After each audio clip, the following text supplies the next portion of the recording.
Hey all, it's KR King of D&D Homebrew here today to talk about what to do if your players don't take one of your adventure hooks. Now I say this with the caveat that I run a sandbox homebrewed campaign, so a point of pride is that I never railroad the players. If they don't choose to do something, that's their choice. Wherever they want to go, that's where they can go. There are consequences for this, of course, but you do not want to find yourself forcing them into something. It's a cardinal sin of running a sandbox campaign. On the other hand, you put all this work into something and possibly it relates to other storylines that are going along. There's, time constraints, or there's issues in terms of one group competing against another, or all sorts of things. And you've set this up for the players to logically follow, and players being the pesky things that they are, they will do what they want to do, and you have to be able to respond to this. And what I'm going to do today is use an example that I had in my real campaign and talk about some of the options that I have in terms of dealing with this. So I'm running this tabletop, it's a live campaign, and the players, they're at 5th level. They just got back from a big mission, getting this trade route established between this town of Maneth and this Maris, a dragonborn, green dragonborn druid. She's shipping her pipe weed to this town. So they get back and they find this non-player character, Bendar the halfling, has been staying at Wesgar's Gilded Palace in the presidential suite, saying that the players will pay for this. And the reason he does this is one of the player characters, a rogue thief, knew Bendar when they were growing up together, and Bendar saved his life. And so ever since then, and this character's mother said, you got to watch out for Bendar. But the thing is, he is known far and wide as Benny the Weasel. He is a con artist, rogue. He's always making up fantastic stories with schemes. People are getting burned. And I told the players, I thought of, if you remember the character Benny in the original Mummy movie, there's sort of that element to him. So when they find him, first of all, staying at the presidential suite, they have to pay for his bill. And they're mad at him. He always has a scheme. He's already tried to get them involved in another scheme about this tomb that he'd heard about. This time he has a medallion that he took from someone. It's got an Illyrith, this ancient giant race the players are very interested in. And he found it. So these merchants found it in a sea cave that's only exposed at certain times of the year. It's coming up this time of year, right? So there's a time thing here. And he's like, this Illyrith, and it's near this fabled ruin, Nizgal's tower, or the keep of Nizgal. Nizgal was this wizard who died in a horrific conflagration like 200 years ago, and it's totally this area. There's spells and all sorts of curses and whatnot. People avoid this, even powerful figures in the land, but there's this rumored mega dungeon with treasures in it and whatnot. And so my timing on this, the players are 5th level, is important because these are the things you think about when you give an adventure hook, right? If the players are in the middle of something, they're pressed for time and they're going to get item A to resolve situation B, or someone's hired them to do something or trying to rescue someone, they're right in the middle of a thing, you don't necessarily want to have an adventure hook come and land in their lap, right? Because they're just going to be like, well, we don't have time for this or whatever. Unless it's related to this somehow, or it has something, that is going to help them on this larger quest, which this isn't. This is just one of these geographical locations. They've heard about the Keep of Nizgal since they started the campaign. It's this legendary place that people avoid. And they got the sense that they weren't high enough level to go there. And even at 5th level, if it's a mega dungeon and the levels get more deadly as you go down, perhaps they can go to the 1st level or something. But the other thing about this is everyone has been searching for another entrance into this keep to avoid all the traps and curses and spells and all this stuff that have thwarted other adventures. People have just been wiped out. They've heard about this. People don't go there. So there is this interest in this generally. But the thing is, there's a few factors here that have sort of gotten in the way, I think, of the players taking adventure hooks from Bendar. When I gave him the nickname Benny the Weasel, and he is kind of a schemer, he does have this reputation, the players don't trust him. The players are like, this guy, KR is up to something here, right? He's doing something here. It's clear that we're not supposed to do this, which is unfortunate because, in actuality, even though he does scheme, he, likes the gnome rogue that's in the group, and feels that that's the only person in the world that he can trust. And so therefore he actually does bring the legitimate deals, the non-scheme, sort of ones that he hopes work out, to the gnome rogue. But the players so far just won't take the bait, right? They just, the Benny the Weasel. So this is the thing. When you set someone up as a schemer and a con artist and whatever, they think you're telegraphing, ignore this person. So this perhaps has been a mistake on my part. The other thing the players have discovered in my world is if you punch, or whatever over your head, you can really get burned, right? We've had 3 player deaths in the game, or no, I think maybe 4 player deaths in the game. So they know people die. And they know if you make mistakes, you die. So you have a world in which you can, it's not just everyone gets an orange slice and a participation award. There, people die, right? But the thing is, I felt they're ready for this. And there are some items. I can't say too much about this because, of course, my players, if they happen to watch this video, I don't want to say things about the campaign. This is all stuff that they would know. But what I will say is there could be some information, some items, it's an opportunity to explore this at the beginnings of this mega dungeon to find this secret entrance. Of course, once you do that, you take the risk of other people finding out about it or whatever. So if you're not at the right level to explore the whole thing, I just decided this was the time for Bendar to reveal this to them. Why? Well, this is one of the things you want to think about, as I said, with the plot hook. Are they in the middle of something? No, they had just finished up this adventure. They were going to take a breather. They were going to get 5th level. They were going to spend some time training and whatnot. There was a banquet they were going to go to and some intrigue that they ran. But basically, they had an opportunity here to do something new. So what they decided was they want a revivify spell. And so they want to get a 300 gold piece diamond. And in Maneth, this kind of sleazy frontier town, they can't get that. So they either have to go all the way back down to Elsinox, the major city of the continent, maybe in Dramos, or up to this Numer, which is where the dwarves live, which is, they mine for stuff. They have a diamond. So they ignored this plot hook. They said, and again, I think they don't trust him. Okay, so I'm faced with what choice do I have? What can I, first of all, you can just say, forget it. Just ignore it and let him sit there. And maybe if there's some time, he just hangs out, or he gets a job with Wesgar, let's just say, as some low-level security, although who would hire him for that? But you know what I'm saying. He could just be hanging around, running his schemes here in Maneth. He's got these friends that now have some renown. And if they ever decide to do it, he'll say, okay, there you go. So that's one option, is just leave it on the table. The other option, when you have an adventure hook that's just a standalone sort of thing, is you can just plug it in somewhere else. If they ignore this, if there is a dungeon or something they've heard, a rumored thing that they've heard about, you could make it somewhere else. If they go there, you can just sort of plug it in. But Nizgal, the keep of Niz, is very specific. It's well known. The location is known. The other thing that you can do with these kind of things is to create a sense of urgency. So you've got Benny the Weasel, Bendar, who's, shoots his mouth off, low wisdom guy, always trying to be bigger than he is. His new friends, because these player characters have now gotten some renown. I'm hanging out with these guys. And he shoots his mouth off, and somebody hears about this. And what do, right? First of all, they might approach him and say, we'll partner up with you and let's go look for it. But basically what the players were going to do. Now, the question there is, would he trust them? Because he doesn't trust anybody in this world except for the gnome rogue and his friends.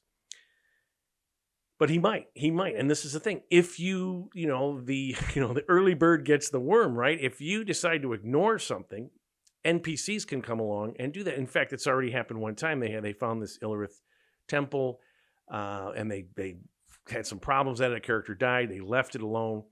Other NPCs came along, went inside and found some technology and whatnot. It's still kind of in the early stages, but the players realize, hey, if you don't do something, things can go bad. Or, other people, other NPCs are out there, adventure parties that are trying to get treasure and booty and, magic just like you are. So that's one option. The other is to create a storyline around this information such that the players will recognize that maybe even though Bendar is this con artist that can't be trusted, there is some truth to this. If you have an unreliable narrator, you need verification then from someone who is reliable, right? So you could have some serious people maybe that are aligned with the players. So I have this Professor Inth down in Elsinox, or I'm sorry, he's in Dramos, and Karloff, this wizard, who are experts in the Illyrith lore. And maybe for some reason they're visiting there, up in Maneth, or maybe Bendar goes down there, although that's a little unlikely since he doesn't trust those kind of highfalutin elite people. But if they were to lend some credence, hey, this medallion, this is something significant here. This is something you should look into. Boom, the players are going to go. But that, because of what I just said, with his mistrust, seems a little railroady to me, right? Now, or at least not railroady, telegraphing, right? You are just going, go see this thing, go see this thing. I don't like to do that. I like to let the players make decisions based on just their interests or what they perceive without having obvious heavy-handed clues from me, right? Now, the other option is to have somebody opposed to the players take an interest in this. We already talked about the idea that another group of adventurers comes along and says, hey, Bendar, well, let's go. We'll do this with you. As I said, I felt that's a little unrealistic because he doesn't trust people. But the other option is, because in this Maneth is this wide open frontier town, and it's wide open, it's got gambling halls and, brothels and all sorts of, drug dens. It's kind of the nasty place, Vegas on steroids of my world, although it's very small. It's not glitzy. There are operatives there. There's a lot of people there that are shady, right? Neutral, tending towards who knows what, who are also out to get the big score, to get the scheme. So you could have these people approach or hear about Benny, and he doesn't want to deal with them. So what happens? Do they try to steal this item? Do they steal the medallion? Now, he knows where the sea cave is, and he's kept that information up here. So even taking this isn't necessarily going to help them. So do they try to get the information out of him? Do they capture him, torture him or something, use truth spells or whatever? And is he able to resist? And this is one of these things where you might say, oh, Benny the Weasel, of course, he's just going to give up the information. I think it's always more interesting when a character like this actually is a halfling in this case, but is a figure who can resist, who does have a tremendous willpower when it comes to their survival. When it comes to the idea of, I give up this secret, they'll kill me. Because there's nothing more I'm used to them. All I am is to be able to tell other people what they're doing. So I've got to hang on to this information. I've got to resist, right? Then maybe he escapes or and comes to the players whenever they come back to Maneth. Or he's disappeared and they have to search for him. There are clues there and they can find him. Or if you want to be more dramatic, if they find clues and they get to him, he's either been taken away along with them. They're going to take him down. They sort of know this coastal area or something. Maybe he's dead. Maybe he's been killed.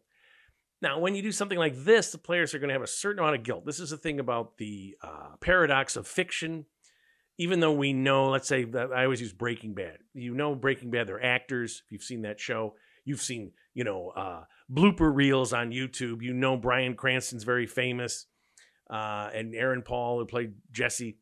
And yet, when you're watching the show, when you're in the middle of it, you're concerned for them, their safety. Oh my God, what's going to happen? It's a very tense show, right? We do that. We believe in these characters. Well, the players are going to believe in Benny the Weasel, Bendar, especially the gnome rogue.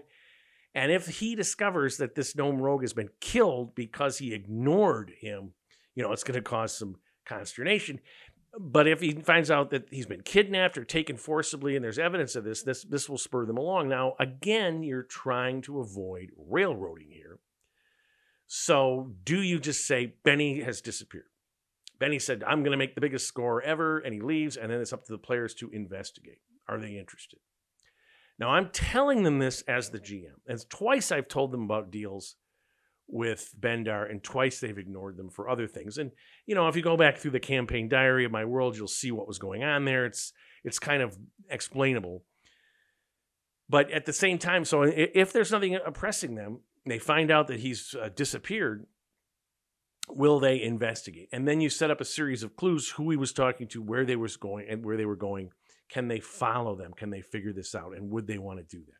Now, that would be optimal, but it's also, since they haven't done it, would they do it anyway? And this is where you can put in the investigation. They see Bendar has left. So this plot hook was here.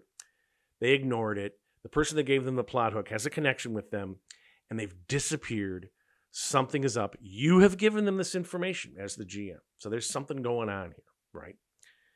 So they investigate this. This is where you could have somebody who Bendar talked to. Maybe he gives the note to somebody that he trusts that gets back to the gnome rogue figure or whatever, saying, hey, listen, these guys, I got to go for this score. I know you're now on to highfalutin stuff, whatever. I'm just Benny the Weasel, but I got to do this. But gives them some clues as to where they're going, right? So this would be if he goes along, he's not been kidnapped necessarily, he's not been tortured, but he just decides to go along and he leaves back information. Does the group follow?